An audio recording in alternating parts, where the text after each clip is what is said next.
Hello नमस्कार, स्वागत आहे सर्वांचं रेसिपी हाऊसमध्ये। तर आज आपण बघणार आहे तांदूळ आणि मिश्र डाळीचे पौष्टिक अप्प्यांची रेसिपी। हे अप्पे जे आहेत ते खूप मऊ, लुसलुशीत आणि एकदम जाळीदार बनतात। इथे तुम्ही व्हिडिओमध्ये बघू शकता। शेवटी अप्प्यासोबत लागणारी झटपट अशी तयार होणारी एक चटणी ही दाखवणार आहे, त्यामुळे व्हिडिओ शेवटपर्यंत बघा। इथे मी एका पातेल्यामध्ये 3 वाटी तांदूळ घेत आहे। घरातल्या कुठल्याही एका वाटीने सर्व माप घ्यायचं आहे। मी रेशनचा तांदूळ वापरला आहे, तुमच्याकडे जो असेल तो वापरला तरी चालेल। त्यानंतर इथे मी घेतली आहे अर्धी वाटी उडीद डाळ, अर्धी वाटी मूग डाळ आणि अर्धी वाटी हरभरा डाळ। आता जेवढा तांदूळ घेतला आहे त्याच्या निम्म्या प्रमाणात आपल्याला सर्व डाळी घ्यायच्या आहे। म्हणजे 3 वाट्या तांदूळ तर 1.5 वाटी डाळ। त्यानंतर मी इथे टाकलाय अर्धा चमचा मेथी दाणे। मेथी दाण्यामुळे आपलं पीठ फर्मंट व्हायला मदत होते। त्यानंतर इथे मी घेतले अर्धी वाटी पोहे। हे जाड पोहे आहे आपले पोहे करण्याचे। आता हे सर्व 2 ते 3 पाण्याने आपल्याला स्वच्छ धुवून घ्यायचं आहे। इथे मी 3 पाण्याने हे सर्व स्वच्छ धुवून घेतलं आहे। आता ह्या सर्व बुडल एवढं यामध्ये पाणी टाकून हे आपल्याला भिजत ठेवायचं आहे। आता हे 4 ते 5 तासासाठी आपल्याला भिजत ठेवायचे पाण्यामध्ये। तुम्हाला जर यापेक्षा लवकर हवं असेल तर थोडंसं कोमट पाण्यात याला 2 ते 3 तास भिजत ठेवायचे। 5 तास झालेत, हे व्यवस्थित भिजलेलं आहे। आता याचं आपण बॅटर बनवून घेऊया। थोडं थोडं टाकून हे मिक्सरला फिरवून घेते। आता यामध्ये ह्याच डाळीमधलं पाणी आपल्याला वापरायचं आहे। थोडंसं रवाळच दळ आहे मी, म्हणजे खूप जाड पण नाही। इथे व्हिडिओमध्ये तुम्ही बघू शकता। याच पद्धतीने राहिलेल्या मिश्रणाचं पण बॅटर बनवून घेते। आता इथं सर्व मिश्रणाचं बॅटर तयार झालेलं आहे। इथे आता याला पळीच्या साहाय्याने चांगलं फेटून घेते। एकाच दिशेने फेटवायचं आहे, म्हणजे आपलं जे मिश्रण आहे ते चांगलं फर्मंट होतं आणि असं फ्लफी होतं। इथे तुम्ही बॅटरची कन्सिस्टन्सी बघू शकता। आता या पातेल्याला सुती कापडाने वरून बांधून ठेवते, म्हणजे बाहेरची हवा आतमध्ये जाणार नाही आणि बॅटर जे आहे ते चांगलं फर्मंट होईल। आणि यावर झाकण ठेवायचं आणि वरून सुती कापडाने याला गुंडाळून ठेवायचं। हे मी आता रात्रभरासाठी ठेवणार आहे। 12 तास ठेवलं तरी चालेल। इथे 12 तास पूर्ण झालेत आणि इथे तुम्ही बघू शकता बॅटर कसं फुगून वरती आलंय। किती छान एअर पॉकेट आले ते तुम्ही बघू शकता। असं बॅटर चांगलं फर्मंट झालं की आपले अप्पे चांगले जाळीदार बनतात।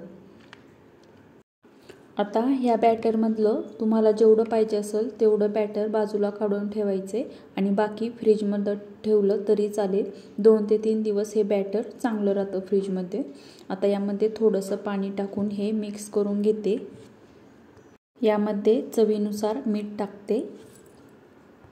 मिक्स करून घ्यायचे आणि आता आपण अप्पे बनवायला सुरुवात करूया। इथे मी तवा ठेवलाय गॅसवरती। आता यामध्ये थोडं थोडं तेल टाकून घेते।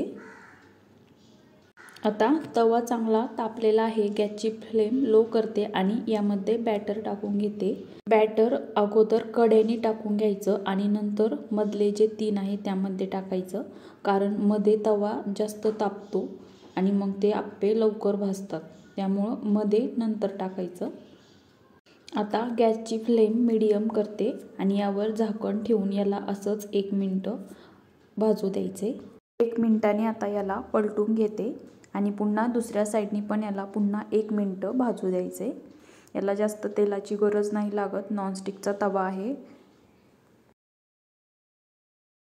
अप्पे भाजलेत, आता काढून घेऊया। अप्पे तयार झालेले आहेत। आता यासोबत लागणारी झटपट अशी तयार होणारी एक चटणीची रेसिपी आपण बघूया। इथं मी मिक्सरच्या भांड्यामध्ये घेते 1 वाटी ओला नारळ, अर्धी वाटीला कमीच आहे भाजलेले शेंगदाणे, 2 चमचे फुटाणे डाळ, 2 लसणाच्या पाकळ्या, 3 अद्रकचे काप, 4 हिरव्या मिरच्या, चवीनुसार मीठ आणि थोडीशी कोथिंबीर, 2 चमचे साखर। ह्या चटणीला साखरेने खूप छान टेस्ट येते, त्यामुळे साखर नक्की टाका। आता हे सर्व मिश्रण मिक्सरला कोरडच फिरवून घेते अगोदर, त्यानंतर त्यामध्ये थोडं थोडं पाणी टाकून आपल्याला याची पेस्ट बनवायची। चटणीची पेस्ट तयार झालेली आहे। आता याला तडका देऊन घेऊया। आता याची जी थिकनेस आहे ती तुम्हाला जशी पाहिजे त्यानुसार तुम्ही पाण्याचं प्रमाण कमी जास्त करू शकता। आता मी हे पातेल्यामध्ये ओतून घेते। चटणीला तडका देण्यासाठी इथे मी पळी घेतली आहे, त्यामध्ये 1 पळी तेल टाकले। तेल गरम झाले, आता त्यामध्ये टाकते 1 चमचा मोहरी। मोहरी तडतडली की त्यामध्ये टाकते कढीपत्ता आणि पातेल्यामध्ये तडका द्यायचा आहे। आता इथं आपली चटणी तयार झालेली आहे। खूप छान लागते ही चटणी आप्पे बरोबर। गरम गरम आप्पे बरोबरच हे सर्व करायचे। आप्पे एका प्लेटमध्ये सर्व करून घेते। ही आहे आपण आता बनवलेली चटणी। खूप छान लागते ही चटणी आप्पे बरोबर। अजून एक चटणी आहे शेंगदाण्याची। शेंगदाण्याच्या चटणीची रेसिपी तुम्हाला हवी असेल तर डिस्क्रिप्शन बॉक्समध्ये लिंक दिलेली आहे, तिथे जाऊन तुम्ही बघू शकता। तर इथे आपली पौष्टिक असे आप्प्याची रेसिपी तयार झालेली आहे। तर रेसिपी कशी वाटली हे कमेंटमध्ये नक्की कळवा आणि लाईक करा, शेअर करा। अजून चॅनलला सबस्क्राईब केलं नसेल तर अशाच नवनवीन रेसिपी बघण्यासाठी चॅनलला सबस्क्राईब करा। चला पुन्हा भेटूया नवीन रेसिपीमध्ये।